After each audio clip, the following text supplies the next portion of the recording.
Samurai Jack. Samurai Jack is an underrated gem from the early 2000s, created by the legendary Genndy Tartakovsky, that also made shows like Dexter's Laboratory, The Powerpuff Girls, Symbiotic Titan, and newer shows like Primal. Genndy is known for his distinct 2D art style, which is very minimalist in nature, emphasizing bright colors and bold outlines for characters. He often uses the simple designs of characters and the world to help tell a very interesting visual story rather than using dialogue.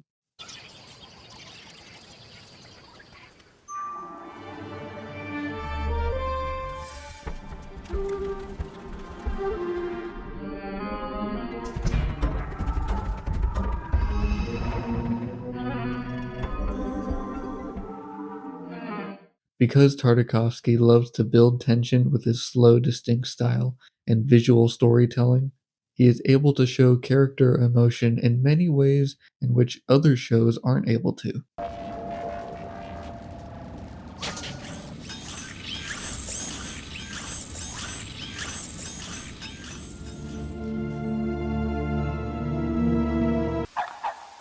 Lulu, take care of Lulu.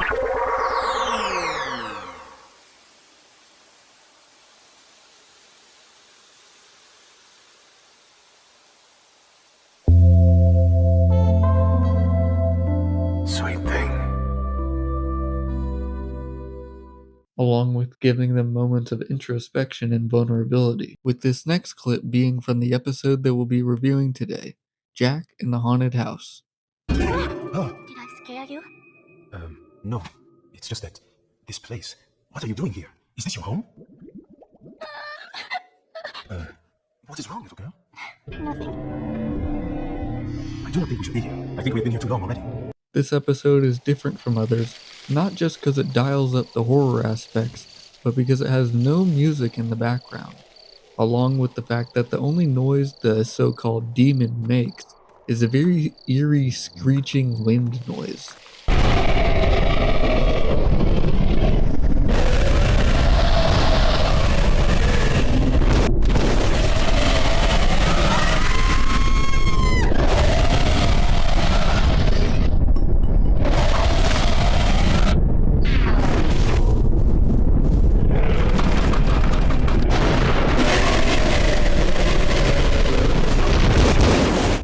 And as you may have noticed from the flashback, they sometimes utilize an art style in the episode that is reminiscent of Japanese calligraphy and scroll art. And as you can see from the way they use this art style, it heightens the horror aspect of the show, along with all the other elements that we mentioned beforehand.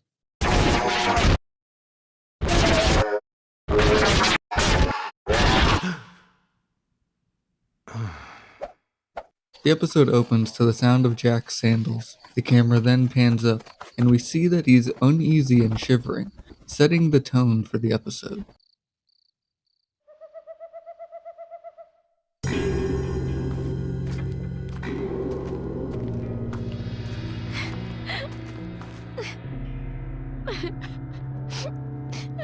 Excuse me, Jack comes across a crying girl just sitting alone in the woods with a stuffed animal. This stuffed animal resembles the same creature from episode 33, Jack and the Annoying Creature. Upon hearing his presence, she begins to run. Jack, being the noble samurai that he is, springs into action to try and help her, because he knows something is deeply off, and he eventually comes across a traditional Japanese palace.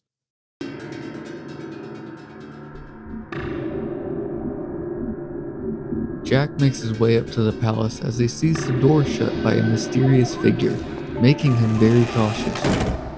Since there is next to no music in the episode, that heightens every sound that you hear, adding to the creepiness throughout the episode.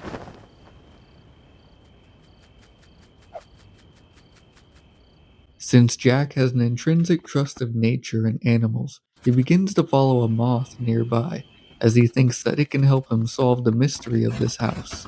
But even as we see, things can be subverted, as this house has many surprises for him.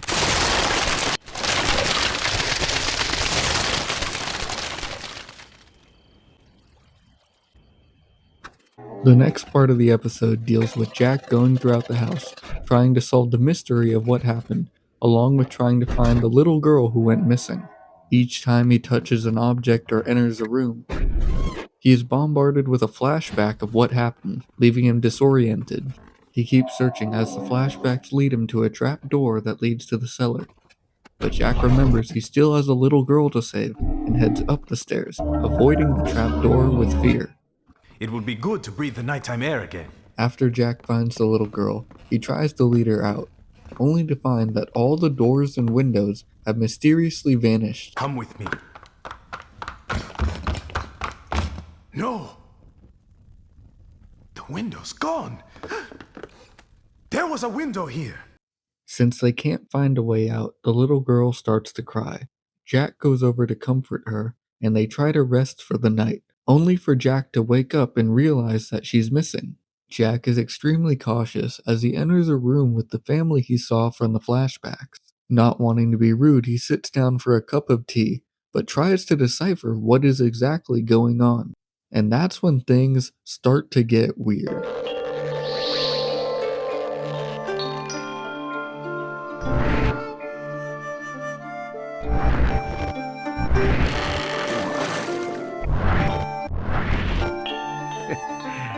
Must not be feeling well. I'm sorry. They even use a dolly zoom to show how uneasy Jack is. Now all I'm going to say is, this is horror. This is horror. I watched this only recently, and I still think that this is scary. Like, this is scary. If I watched this as a kid, I would have nightmares. I would be wetting the bed.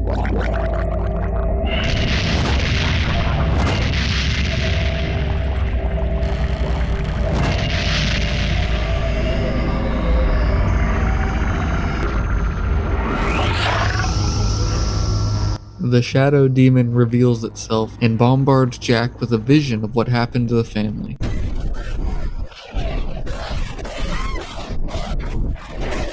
A fight then ensues with the shadow beast throwing objects around the room as Jack tries to dodge. Jack is eventually overpowered by the shadow beast, and his soul gets sucked up into a pocket dimension.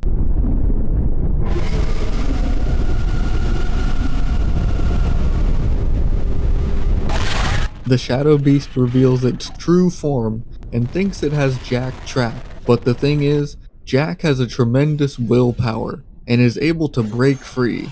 This leads to an epic fight in the same Japanese ink wash style that we've seen in the flashbacks. This fight is also similar to the one Jack had with Demongo, another demon who collects souls. Jack defeated both of these demons from the inside with his tremendous willpower.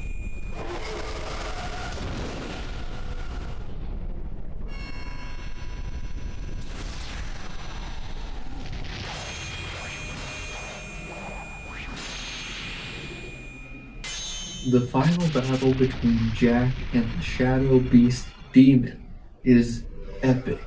Like, it was so epic that, as you can see, I painted it right here. I'm just saying it.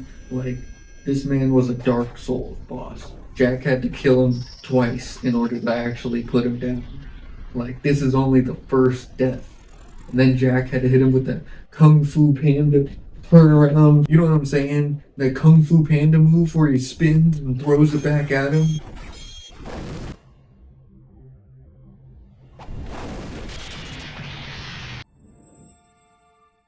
Fire! Inner peace, inner peace, inner peace. Wait, okay, let's fact check this. Did Kung Fu Panda come out before Samurai Jack? Kung Fu Panda 2, if I remember.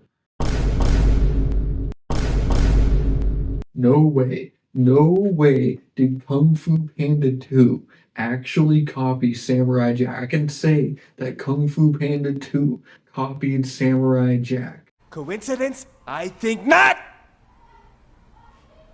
Only here on the Artman Sam channel can you figure out this in-depth breakdown, this connecting of the dots. You know, only here. We do our research. Oh, and by the way, It ends all happily ever after and such, because at the end of the day, it is a kid's show. Thank you all for watching. I'm Artman Sam, and the world is yours when you can paint it.